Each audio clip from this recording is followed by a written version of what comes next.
Dans cet exercice, A désigne une matrice carrée de MNK. Et montrer la question 1 équivaut à montrer que quand F est un endomorphisme d'un K-espace vectoriel E de dimension n, la dimension de ker de F carré est inférieure ou égale à 2 fois la dimension de ker de F.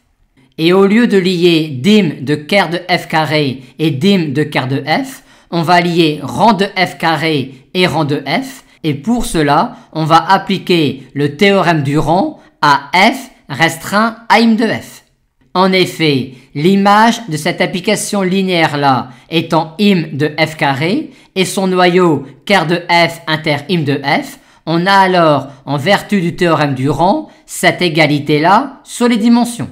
Et que peut-on dire maintenant sur la dimension de ce sous-espace vectoriel-là? On peut dire qu'il est inclus dans ker de F, mais qu'il est également inclus dans im de F. Aussi peut-on majorer cette dimension-là par la dimension de ker de F ou par celle de im de F. Mais la majorer par la dimension de im de F ne donne rien. Par contre, si on la majore par la dimension de ker de F, on obtient alors exactement, étant donné que l'on a ici n moins rang de F, ce que l'on nous demande de montrer. Maintenant, dans la question 2, on nous demande de montrer que A, B, C, D sont équivalents.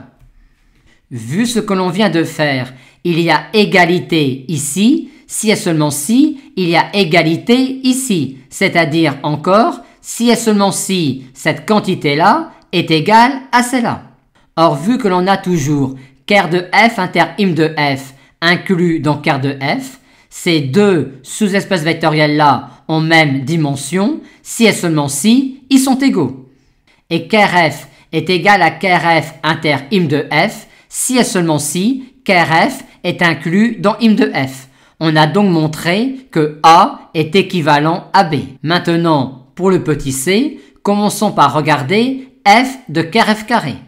Pour parler de l'image par F de ker F carré, on peut commencer par écrire ker F carré comme étant la somme directe de ker de F et d'un sous-espace vectoriel grand H, étant donné que ker de F est inclus dans ker F carré.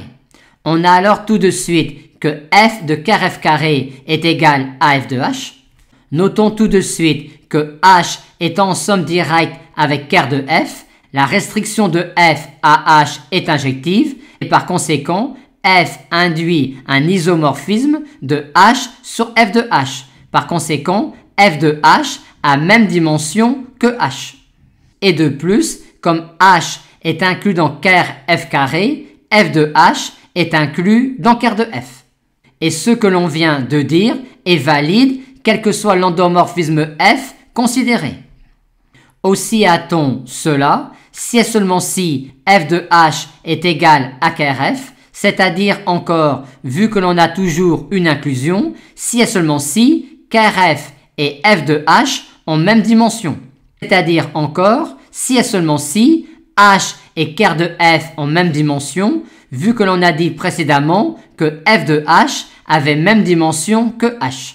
Aussi, a-t-on cela, si et seulement si ker de F et H ont même dimension, c'est-à-dire encore, si et seulement si dim de ker F carré est égal à 2 fois dim de ker de F. Par conséquent, petit c est équivalent à A. Regardons maintenant le petit d. On a tout de suite, étant donné que l'on a ici une matrice diagonale par bloc, que le rang de cette matrice-là est 2 fois le rang de A. Aussi peut-on avoir un espoir de montrer que D est équivalent à petit a. Il nous faut alors pour cela exprimer le rang de cette matrice-là en fonction du rang de A carré. Car dire le petit a, c'est également dire cela. Aussi, si on montre que le rang de cette matrice-là est égal à n plus le rang de A carré, si n est le nombre de lignes, nombre de colonnes de la matrice A, ce sera terminé. Or, remplacer cette ligne bloc-là par cette ligne bloc-là moins A fois cette ligne bloc-là est une opération licite qui ne modifie pas le rang de cette matrice-là et qui peut être traduite par une multiplication à gauche par une matrice inversible. Par conséquent, cette matrice-là est équivalente à celle-là.